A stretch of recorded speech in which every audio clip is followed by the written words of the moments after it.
கண்டிப்பாக என் சேனல் வந்து உங்களுக்கு ரொம்ப என்டர்டெயின்மெண்ட்டாகவும் யூஸ்ஃபுல்லாகவும் டிப்ஸு நிறையவாகவும் சேவிங்காகவும் இருக்கும் அப்படின்னு நான் ரொம்ப நம்புகிறேன். சப்ஸ்கிரைப் பண்ணி சப்போர்ட் பண்ணிக்கோங்க. எனக்கு தயவு செஞ்சு என்னோடய வீடியோவை வந்து ஷேர் பண்ணி உங்கள் ஃப்ரெண்ட்ஸுங்களுக்கு பார்க்க சொல்லுங்கள். தேங்க்யூ. அதெல்லாம்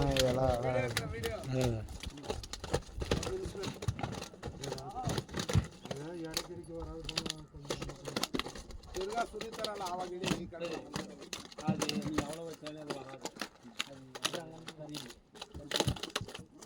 ಅದು ಅಡಿಗೆ ವಚ್ಚು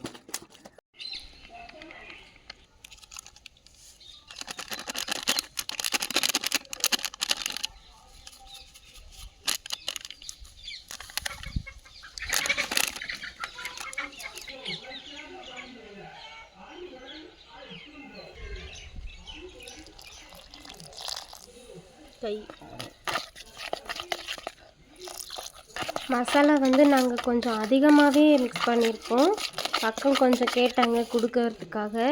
உங்களுக்கு வேணும்னா இன்னும் கொஞ்சமாக வந்து கம்மி பண்ணிக்கோங்க. இது மீந்தது அப்படின்னா கூட ஃப்ரிட்ஜில் பாக்ஸில் போட்டு ஸ்டோர் பண்ணி வச்சுக்கிட்டிங்கன்னா ஒரு 10 நாள் வரையுமே நல்லாயிருக்கும். வேணால் ட்ரை பண்ணி பாருங்கள். மசாலா இந்த மாதிரி கலக்கி வச்சுட்டு நீங்கள் மசாலா வந்து தோசைக்கல் மேலே போட்டுட்டு அதுக்கப்புறம் தடவினீங்கன்னா எவ்வளோ காரம் வேணுமோ அவ்வளோ காரம் நீங்கள் போட்டுக்கலாம். குழந்தைங்க சாப்பிட்றதா இருந்தால் காரம் கம்மியாக சேர்த்துக்கோங்க.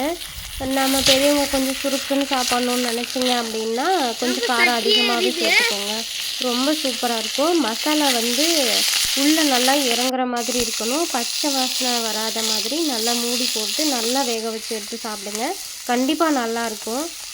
எங்கள் வில்லேஜில் அடிக்கடி மீனும் கறியும் எடுப்போம் அப்படிங்கிறதுனால உங்களுக்கு இந்த மாதிரி வீடியோ வேணும் அப்படின்னா கண்டிப்பாக சப்போர்ட் பண்ணி சப்ஸ்கிரைப் பண்ணி வச்சுக்கோங்க. ரெகுலராக உங்கள்கிட்ட நான் வந்து வீடியோ ஷேர் பண்ணிக்க போகிறேன். தேங்க்யூ.